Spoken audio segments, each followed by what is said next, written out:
नमस्कार, आप देख रहे हैं पर्वत जन डिजिटल। आपके साथ मैं हूं मीनाक्षी साहब। इस वक्त आप मुझे देख सकते हैं कि मैं डिस्ट्रिक्ट कोऑपरेटिव बैंक के पास पे हूं और लगातार यहां से जो अपडेट्स हैं हम आपको देते रहते हैं। सुनने में आया था कि आज भी यहां पर जांच वाले बैठे हुए थे, जांच एजेंसी यहां पर आई हुई थी। जांच कहां तक पहुंची है वो तो जो 15 दिन में पेश करना था वो अभी तक पेश नहीं किया गया कि उसमें कौन धांधली में पकड़े गए हैं, कौन धांधली में नहीं पकड़े गए हैं और किन्होंने इस कोऑपरेटिव बैंक में जो घोटाले किए हैं उनके नाम अब तक तो सामने नहीं आए। लेकिन हाँ, जांच एजेंसी ज़रूर आज दोबारा आके यहाँ से चले गई है। कहाँ तक जांच पहुँची है, कितनी जांच पहुँची है, उसका अता पता कुछ भी नहीं है। धन सिंह रावत जी को यहाँ पर कोट करना चाहूँगी। धन सिंह रावत जी से पूछना चाहूँगी, सहकारिता मंत्री थे वो, क्या इस जांच के परिणाम निकल के आए हैं? आखिर जांच कहाँ तक पहुँची है? क्यों जनता के सामने स्पष्ट रूप से नहीं रखा जाता?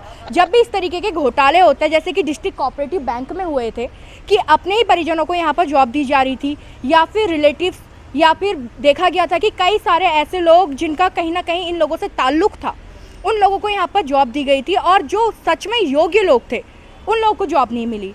कभी फिटनेस के नाम पर या फिर कई अन्य चीज़ों के नाम पर उनको रोक दिया जाता था। देखने में ये तक भी आया था कि कुछ लोग ऐसे भी थे जिनको 10th में अच्छी परसेंटेज मिली हुई थी और फिटनेस में भी काफ़ी अच्छा कुछ रहा था उनका, लेकिन उन्हें जॉब नहीं मिली। जॉब उन लोगों को मिली जो अयोग्य थे, लेकिन नेताओं के या फिर सहकारिता बैंक में कार्य कर रहे उच्च अधिकारियों के संपर्क में थे, उन लोगों को जॉब दी गई थी। अब सवाल सहकारिता कोऑपरेटिव बैंक पे भी आ जाते हैं, ये डिस्ट्रिक्ट कोऑपरेटिव बैंक पे ज़रूर सवाल उठते हैं कि हर बार जब भी इस तरीके के घोटाले होते हैं तो आखिर विभागीय जांच क्यों बैठा दी जाती है, जबकि जनता की मांग है और अन्य जो लोग यहाँ पर अपनी मेहनत से आते हैं उन लोगों की मांग है कि एसआईटी की जांच बैठाई जाए। लेकिन एसआईटी की जांच के बारे में कोई भी विचार या विमर्श नहीं किया जाता, सिर्फ जांच के नाम पर विभागीय जांच थोप दी जाती है। अब ऐसे में सवाल ये होता है कि ऐसी विभागीय जांच कब तक रहेंगी और कब तक विभागों के नाम पर उन्हीं विभाग के अधिकारियों द्वारा जांच की जाएगी? धन सिंह रावत जी सहकारिता मंत्री थे, आज भी ये विभाग वही देख रहे हैं। और दूसरी बात यह है कि सहकारिता विभाग में इतना घोटाला हो चुका है, इसके बाद भी आर मीनाक्षी सुंदरम जी यहाँ पर को रेख देख में ये सारा जो जाँच है वो चल रहा है।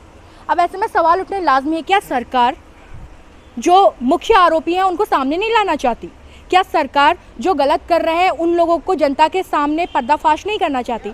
आखिर सरकार करना क्या चाहती है? क्या सिर्फ विभागीय जांच के नाम पर जनता को ठेंगा दिखाना चाहती है? और आज फिर से यहाँ पर जांच एजेंसी आई है, लेकिन बात करने वाला कोई नहीं है, आवाज़ उठाने वाला कोई नहीं है, क्योंकि जांच एजेंसी आई, जांच की और वो निकल ली। तो ध्यान से देखिए, डिस्ट्रिक्ट कोऑपरेटिव बैंक जिसमें लगातार धांधली हो रही है, लगातार लूट मची हुई है, रोजगार छीने जा रहे हैं और अपने लोगों को रोजगार दिए जा रहे हैं। तो थोड़ा सा अब आपको मैं इस घोटाले के बारे में बता देती हूँ। जो ये घोटाला है ये त्रिवेंद्र सिंह रावत सरकार से चल रहा है। त्रिवेंद्र सिंह रावत सरकार में सहकारिता बैंक के लिए बिल्कुल लॉटरी लग गई थी। जो अपने लोग थे बम्पर भर्तियाँ आ गई थी। उस समय ऐसा था कि यहाँ के लिए करीबन 300 से ज़्यादा भर्तियां निकाल दी गई थी, जिसकी वजह से जो सहकारिता बैंक थे उसमें लगातार भर्तियों का दौर जारी हो गया था। इसके बाद आई तीरथ सिंह रावत की सरकार, जिन्होंने भर्तियों पर रोक लगा दी। काफ़ी यहाँ पर विवाद हुए, लोगों ने रैलियाँ निकाली, प्रदर्शन किए, उग्र प्रदर्शन किए, लेकिन कहीं ना कहीं उस समय लग रहा था कि सब कुछ मामला सही है, ऐसी कोई भी छवि बाहर निकल के नहीं आई थी। हाँ, ज़रूर खुसर फुसर ये ज़रूर सुनाई दे रही थी कि कोऑपरेटिव बैंक्स में जो है घोटाले लगातार जारी है। उस समय सरकार के ऊपर पर्दा डालने के लिए शायद तीरथ सिंह रावत सरकार ने त्रिवेंद्र सिंह रावत के ऊपर पर्दा डालने के लिए कोऑपरेटिव बैंक पे जो भर्तियां आई हुई थी उनको रोक दिया था। उसके बाद धामी सरकार आई। धामी सरकार ने इस विषय पे उतनी बातचीत नहीं की। धामी सरकार लगातार अपना काम कर रही थी। लेकिन फिर ऐसा क्या हुआ कि अब जब सब कुछ सही चल रहा था कि अचानक से यही डिस्ट्रिक्ट कोऑपरेटिव बैंक से ही आवाज़ें आने लग गई कि जिनको सेलेक्ट किया जा रहा है वो लोग मान्य नहीं है। कई केसेस में ऐसे दिखाई दिए कि 3 तो ऐसे केसेस थे कि फ़ाइल गायब थी, कि सिलेक्शन हो गया है, आपके रिजल्ट्स आ गए, लेकिन फ़ाइल गायब हो चुकी है। अब ऐसे में सवाल बहुत बड़ा होता है कि कैसे पोल पुट्टी सारी खुली, आखिर लोगों को कैसे पता चला कि ये जो धांधली है वो हुई है, क्योंकि लंबे समय से इस धांधली पर पर्दा डालने का काम किया जा रहा था। तो शायद हो सकता है कि ऐसे कोई लोग रहे हों जिनको वादा किया गया हो कि आपको ये जॉब प्रोवाइड कराई जाएगी, लेकिन एंड वक्त पर लोग मुकर गए हों, अधिकारी मुकर गए हों और उन्होंने ही गुस्से में आकर ये सारी जो मिली भगत थी अधिकारी और नेताओं की, उसको जनता के सामने रख दिया, मीडिया के सामने रख दिया और सहकारिता बैंक एक बड़ा घोटाला बनकर सामने आ गया।